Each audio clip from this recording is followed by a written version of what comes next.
Hello and welcome to EWTN Pro-Life Weekly, your weekly dose of the top pro-life news and issues, all from a Catholic perspective. I am your host, Catherine Hadro, in our Washington, D.C. studio. Thank you for joining us. In this week's show, there are now 6 states with 1 remaining abortion facility. We delve into this pro-life trend with a legal expert. A social media platform tells teens how to find legal loopholes to obtain an abortion. We speak out. And this.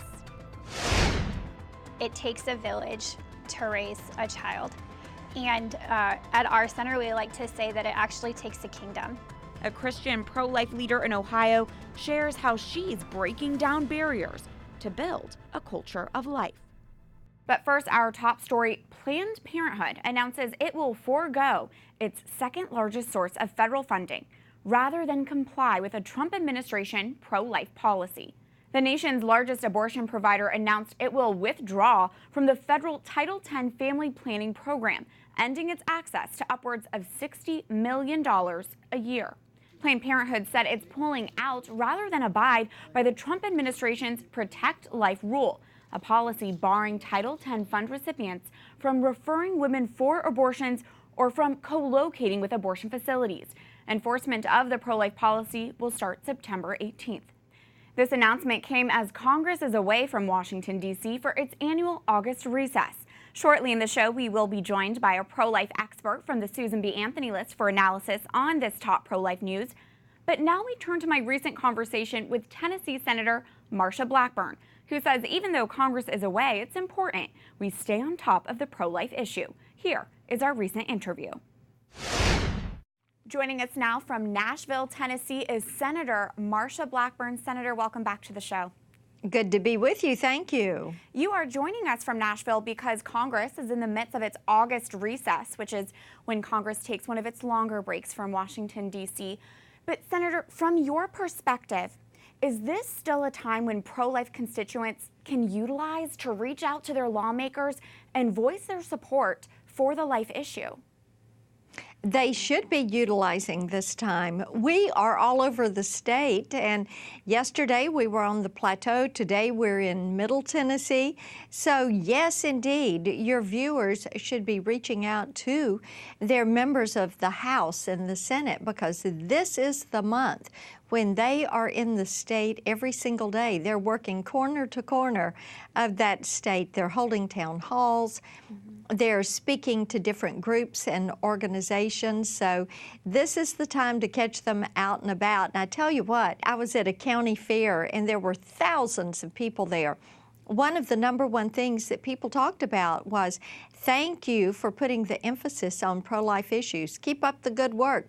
Thank you for focusing on affordable health care for Tennesseans and making certain that the government doesn't control health care. And these are things that we are hearing from people every single day. That is so insightful. Why is grassroots engagement important on the life issue? How does it directly impact you as a lawmaker? Well, it is important to have that grassroots engagement because your members they want to know what you think. They are there to represent you. And a great example of this is S-105, which is the very first bill that I filed in the Senate. It was a piece of pro-life legislation, and it addresses Title X funding. You really are leading on the life issue, Senator, and I want to delve into your pro-life bills in just a moment. But Senator, this is such a divisive issue. So how should pro-lifers engage lawmakers who do not hold pro-life views like you do? What's a way to do that can be productive? One of the ways this can be productive is for your viewers, as they see an elected member, to thank them for honoring life. Life, liberty, and the pursuit of happiness. Those are first mentions. They're first principles. So yes, we should do what we can do to preserve life at all stages. And certainly addressing the pro-life issue with these little babies is so vitally important. Just think about what is happening right now. as people talk about having late-term abortion or practicing infanticide and making that a legal practice. That is so disturbing. That is not a position that stands in respect of life. It is a position that is not in respect of life. And I think that's an important way to talk about it, as this is an issue where you have some of the presidential candidates that are talking about allowing late-term abortion, about having the federal government use your tax dollars to fund these procedures. So this is an area where people can weigh in and should be weighing in. Senator, I want to focus now on some of your pro-life leadership. You just recently introduced the Patients First Act, a bill that would stop the federally funded research of embryonic stem cells and instead promote stem cell research that does not involve the destruction of human embryos. Why introduce this bill now? We thought this was an important item to put down. It's right in line with President Trump's proposals, and to just line out that yes, there is important work that is done in stem cell research, very important work, and many cures that are being found. We do know that they can be done with adult stem cells. There's also a tremendous amount of work that is being done utilizing and harvesting stem cells from someone's own body, from the fat layers that are in their body, and this is being used for orthopedic research and treatments. These cures and these therapies are things where the emphasis should be. And there does not have to be the destruction of life in order to achieve some of this work and these goals. And finally, Senator Blackburn, when Congress resumes in September, what will your top pro-life priority be? My top priority is going to be to continue to work on this funding, to have that separation there, to be sure the money goes for health care, to support President Trump's position on the stem cell research. And we will continue to make certain that our focus is there when it comes to preserving life, liberty, and the pursuit of happiness. Senator Marsha Blackburn of Tennessee, thank you for your leadership and for your time. I'm delighted to join you. Thank you so much. For analysis of the top pro-life headlines, Mallory Quigley joins us now in our DC studio. She is the Vice President of Communications for the Susan B. Anthony List. Mallory, welcome back. Thanks so much, Catherine, for having me. We just heard from Senator Blackburn talking about the importance of reaching out to your lawmakers during the August recess.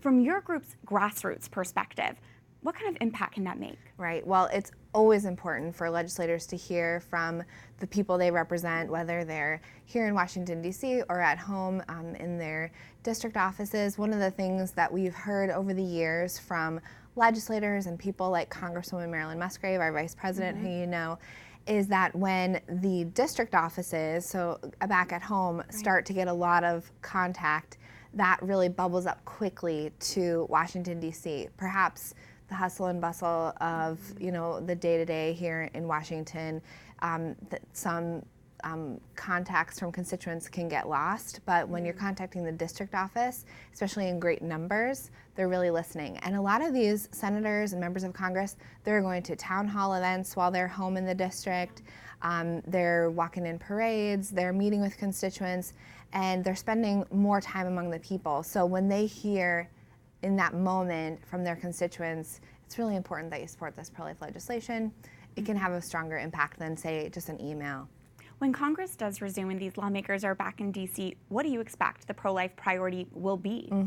Well, the minority whip, Steve Scalise, he has made it very clear, along with Leader McCarthy, that they are continuing to beat the drum and urge their Democrat colleagues to support the Born Alive Abortion Survivors Protection Act, that 5-month abortion ban. We saw op-eds this week from Whip Scalise, from my boss Marjorie Dannenfelser, Abby Johnson, talking about babies born alive after failed abortions. And I think it's so important, there's so many battles that we're fighting on the pro-life issue, but to stay focused on this legislation and to keep reminding legislators there is common ground on this issue, and especially getting some of the Democrat legislators who maybe represent districts that are fairly moderate or have previously been represented by pro-life Republicans, that they should sign their name onto this this discharge petition, this legislative maneuver to force a vote on the bill. Excellent. And we'll tell our viewers how to do that Absolutely. in this week's call to action.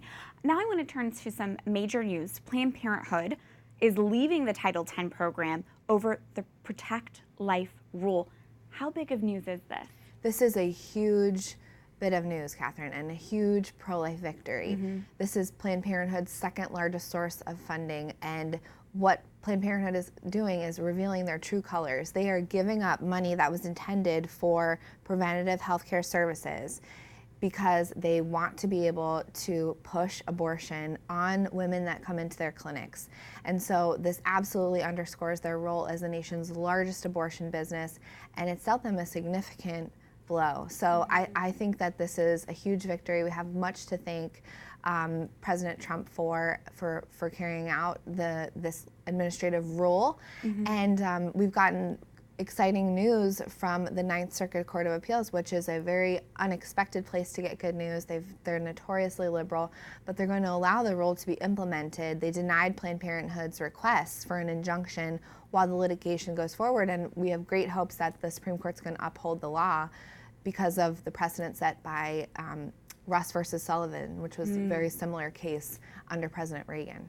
Planned Parenthood is leaving the Title X program because they do not want to comply with the Protect Life rule. If they did comply, what would that have entailed? And what does it reveal about Planned Parenthood's finances that they would rather not comply and lose these $60 million? So the Protect Life rule is just about drawing a bright line of separation between abortion and family planning. You can't be counseling a girl for preventative care or giving her contraception in one room and then in the next room performing abortions. Title X has been used as a slush fund for almost 5 decades by Planned Parenthood and other abortion entities.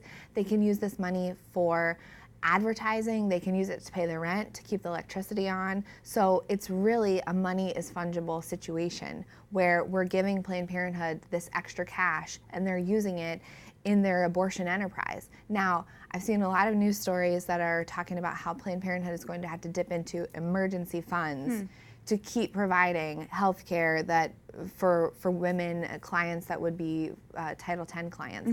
This couldn't be a bigger exaggeration. Planned Parenthood has been receiving taxpayer dollars at a rate of $1.5 million a day. So relatively, this $60 million a year isn't a huge loss in their taxpayer funding. We've got to keep fighting for that. We've got to keep fighting to defund them of their Medicaid funding, but this is a huge victory. Mallory Quigley, Vice President of Communications for the Susan B. Anthony List, thank you for your great insight and putting that into context for us. You're welcome. Thanks so much for having me. Thank you.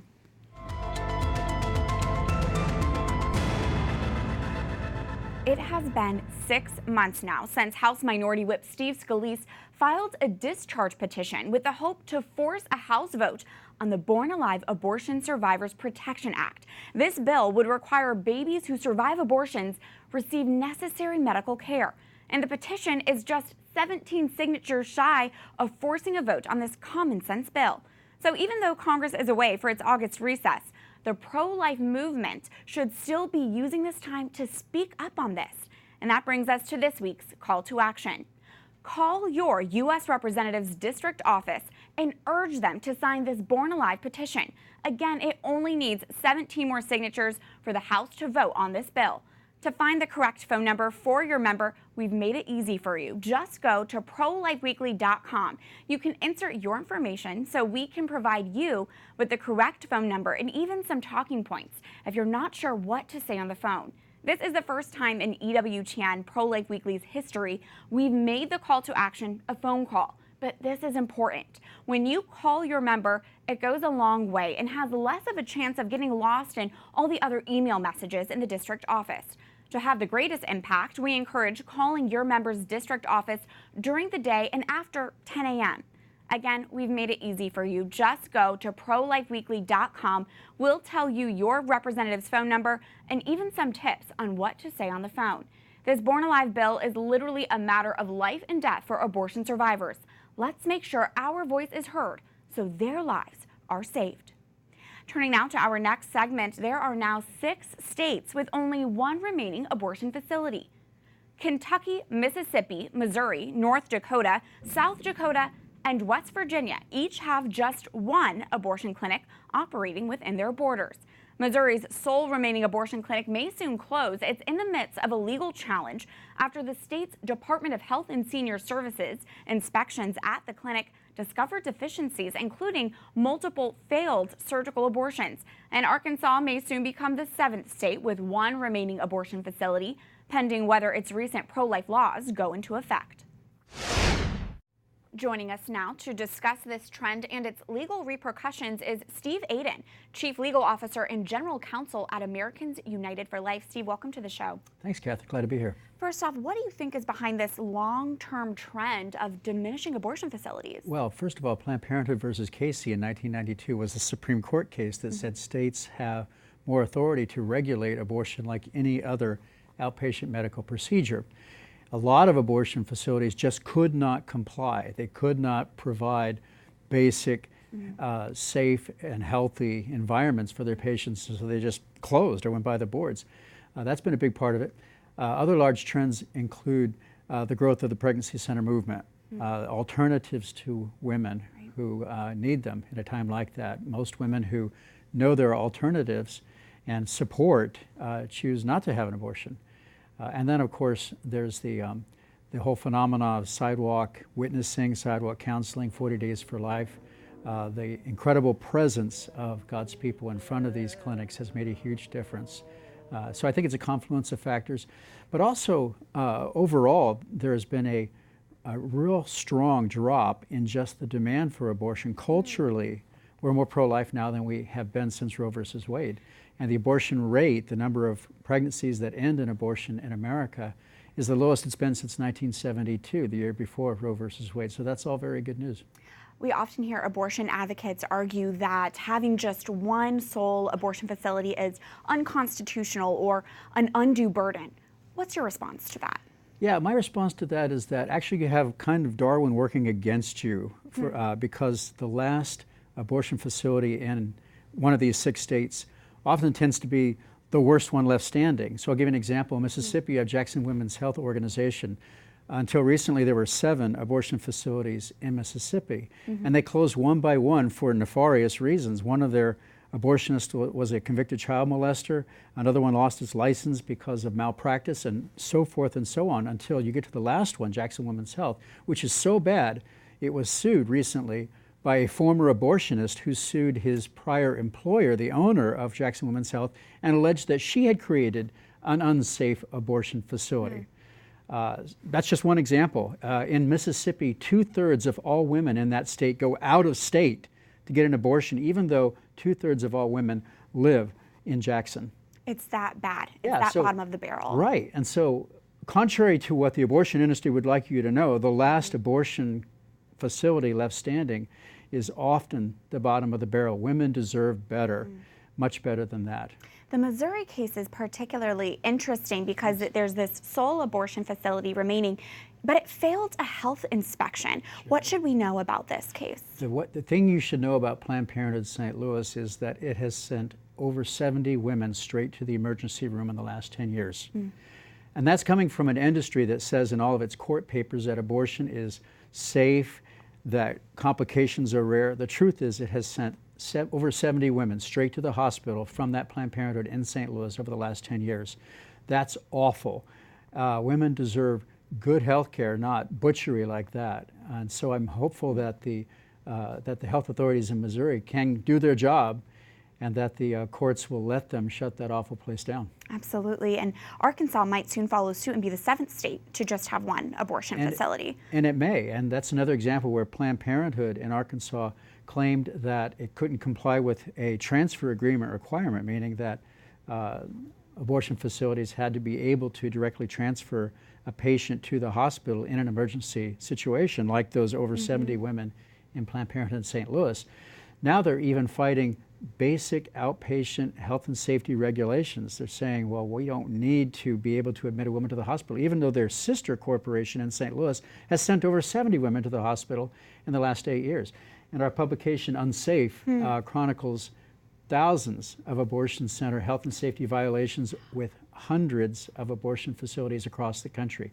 This is just the tip of the iceberg. We're actually working on a sequel coming out next spring that we think will be even more explosive. The abortion industry is dirty, it's dangerous, and it's got to go. Women just deserve better. Steve Aden, Chief Legal Officer and General Counsel for Americans United for Life. Thank you. Thank you, Catherine.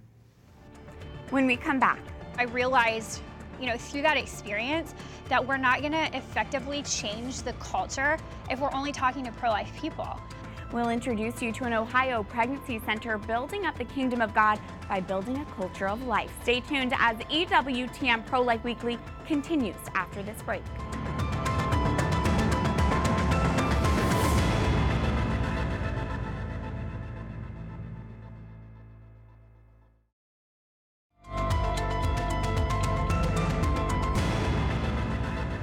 Welcome back to EWTN Pro-Life Weekly. I am your host, Catherine Hadro. Teen Vogue recently posted abortion advice on a popular social media app behind parents' backs. That is this week's Speak Out segment. The magazine posted advice on Snapchat, telling teenagers how to obtain abortions without their parents finding out. Images included the message that, quote, having access to abortion should be a right.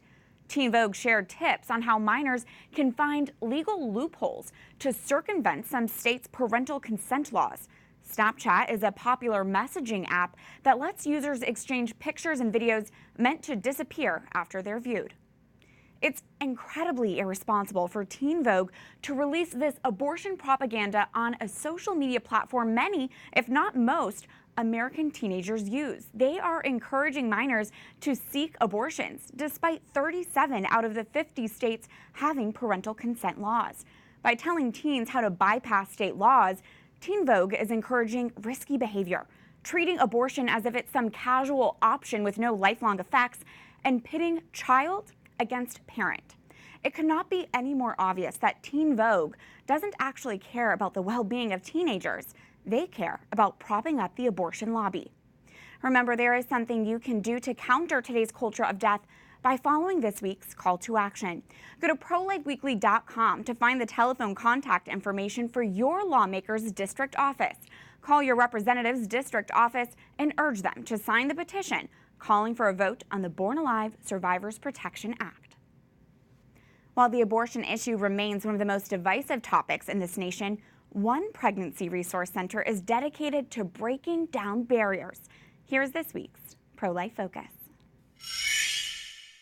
It was just mind-blowing to me that this organization, this gem, this incredible ministry that was worth being shouted from the rooftops, that people in our community didn't know that we existed. Savannah Martin became executive director of the Pregnancy Center of Greater Toledo in Ohio 32 years after the pro-life group began. But she quickly recognized its life-affirming message wasn't reaching the very people who needed to hear it most. I realized, through that experience that we're not going to effectively change the culture if we're only talking to pro-life people. Martin's intentional outreach has not only paved new inroads within her own community, but has also caught the attention of the greater pro-life movement, as she was one of the innovative voices featured at the 4th annual Pro-Life Women's Conference. We have to be able to say that building up a culture of life is our #1 priority and nothing else matters. There is a popular statement that says, it takes a village to raise a child. And at our center, we like to say that it actually takes a kingdom, that it really does take the entire kingdom of Christ coming together. Building relationship is a core value to Martin's work and a strategic one. The Pregnancy Center of Greater Toledo has 3 main components: a pregnancy center, a campus ministry, and an after-abortion care ministry, which shares the same driveway as the town's local abortion facility. It's just our privilege to be there for these women the moment that they walk out, that we just believe that Jesus is ready to meet them, that of course we want to serve these people, before they go in. But if they do go in, then it's our good privilege to be the very first people they see on their way out. I think that when people understand their own value and worth and their own identity, then it's so much easier to, help walk them through, while other people, including the unborn, deserve that. Martin has found it's most effective to reach people where they're at, because when you show up first, others will be more likely to listen. It really just started from a place of, showing up to, if it was a person, I'd love to just grab lunch with you and just hear about the things that you're concerned about. If there were groups, just showing up at their meetings and rolling my sleeves up and saying, oh, you're passionate about infant mortality. I mean, that's literally the next thing that the pro-life movement should be concerned about. So let me roll up my sleeves and jump in and get involved in the infant mortality rate. Because sometimes, to build up a culture of life, you first have to break down walls. And that's really what the kingdom of God is all about. It's, it's not about, hey, I need you to come over here and do this for me. We are, effectively moving the culture of a life together. And it's okay if there are things that we don't agree on. I think that's the biggest, takeaway for me, is not expecting people to see eye to eye with me on every single thing. But if we can agree on one thing, let's start there. That does it for this edition of EWTN Pro-Life Weekly, but let's stay in touch. You can now stay up to date with the latest pro-life news and what's happening with EWTN Pro-Life Weekly by signing up for our new newsletter. All you have to do is go to EWTN.com/pro-life. Insert your information into the pop-up box, and you'll get Pro-Life Weekly delivered straight to your inbox. And of course, we'd love to stay connected on social media as well. Just search for EWTN Pro-Life on all the major platforms. Until next time, remember, life is a gift. Your life is a gift. God bless.